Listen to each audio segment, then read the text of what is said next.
साथियों, टीएमसी चाहती है कि उसके तोलाबाजों को, भ्रष्टाचारी नेताओं को आतंक का खुला लाइसेंस मिले। इसलिए जब केंद्र की जांच एजेंसियां आती है तो टीएमसी उन पर हमले करती है, औरों से करवाती है। टीएमसी कानून और संविधान को कुचलने वाली पार्टी है। आप देखिए संदेश खाली में क्या हुआ, ये पूरा देश जान चुका है। वहां माताओं बहनों के साथ कितना बड़ा अत्याचार हुआ है, ये पूरे देश ने देखा है। हालात ये है कि हर मामले में यहां कोर्ट को खुद को दखल देना पड़ता है। यहां हर तरफ टीएमसी के सिंडिकेट का राज है।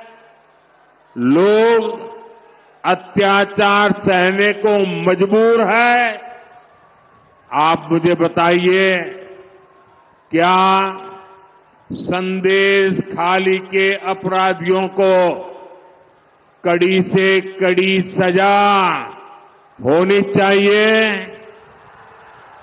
कड़ी से कड़ी सजा होनी चाहिए।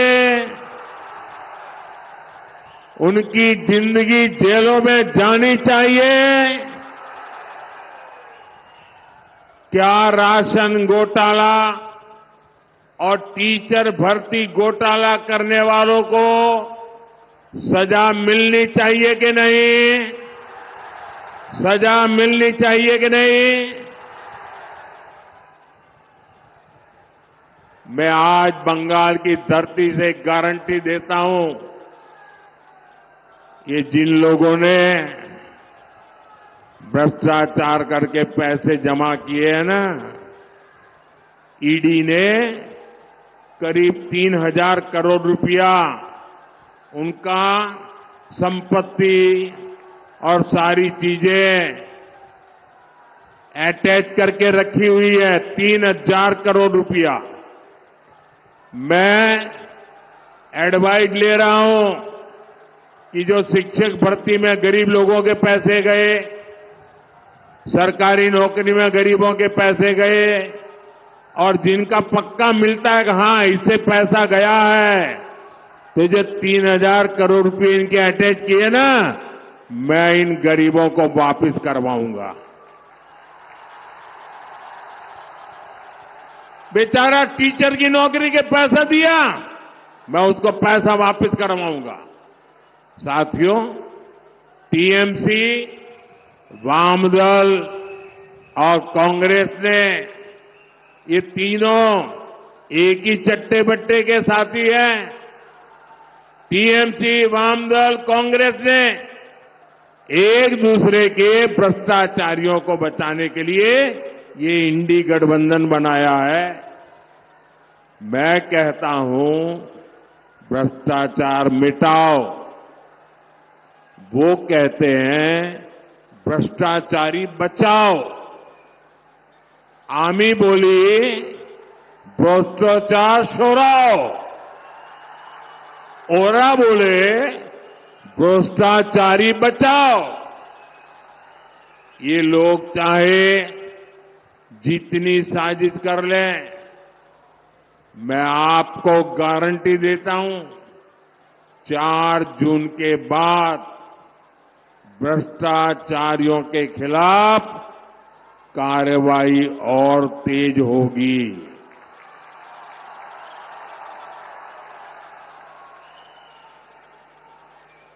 आप मुझे बताइए, इस देश में से भ्रष्टाचार जाना चाहिए कि नहीं जाना चाहिए?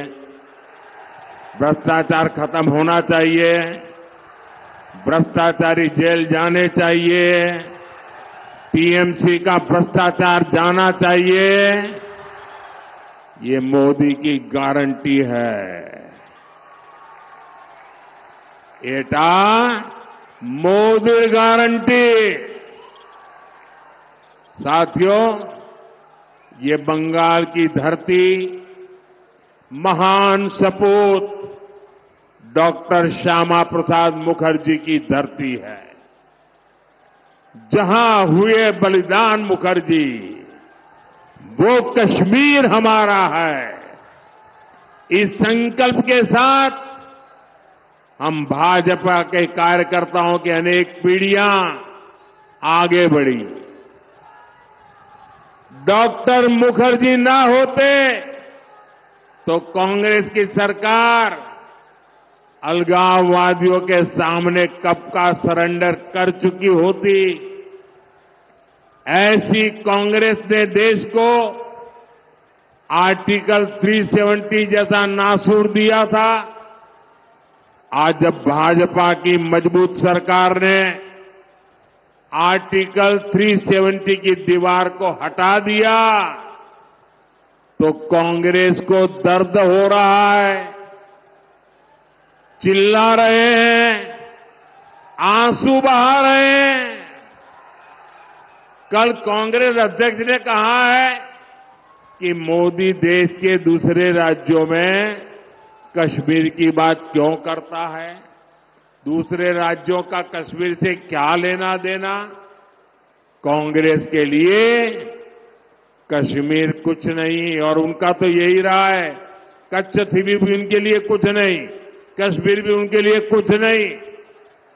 लेकिन 140 करोड़ देशवासियों के लिए कश्मीर मां भारती का मस्तक समान है कि नहीं है। कश्मीर हमारा मस्तक है कि नहीं है। कश्मीर भारत का गौरव है कि नहीं है। और इस कश्मीर के लिए देश के हर राज्य के वीर जवानों ने शहादत मोल ली है, अपना जीवन समर्पित किया है। हमारे डॉक्टर श्यामा प्रसाद मुखर्जी बंगाल में जन्मे थे, बंगाली थे, लेकिन कश्मीर के लिए कश्मीर की धरती पर जाकर के अपनी जिंदगी दांव पर लगा दी और वो हमारे बीच नहीं रहे। कश्मीर के खातिर उन्होंने अपना प्राण त्याग दिया।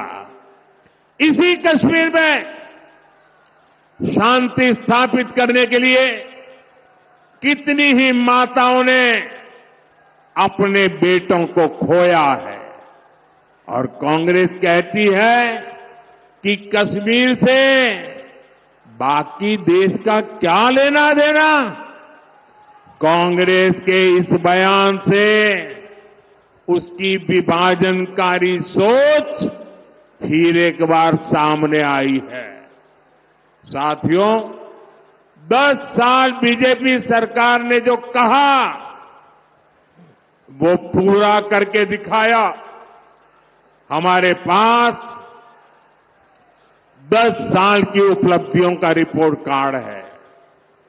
यही वजह है कि इंडी गठबंधन वाले मोदी की गारंटी से ही डरने लगे हैं। ये अब कहने लगे हैं कि मोदी को गारंटी देने से मना करो। झूठ और धोखे पर टिकी इंडी गठबंधन के पास तो ना नीति है, ना कोई सिद्धांत। ये क्या गारंटी देंगे। ये मोदी है जो गारंटी देता है और वो है जो गाली देते हैं। साथियों, आपको 19 अप्रैल को नीडर होकर अपने बूथ पर कमल छाप पर वोट डालना है। आपने भय पाबेन ना, पद्म फूले भोट दिबेन। और आप मेरा एक काम और भी करना, घर घर जाना और हर घर में कहना कि मोदी जी आए थे और मोदी जी ने आपको प्रणाम भेजा है। कह देंगे, घर घर बता देंगे। मेरे साथ बोलिए, भारत माता की, भारत माता की, भारत माता की। बहुत बहुत धन्यवाद।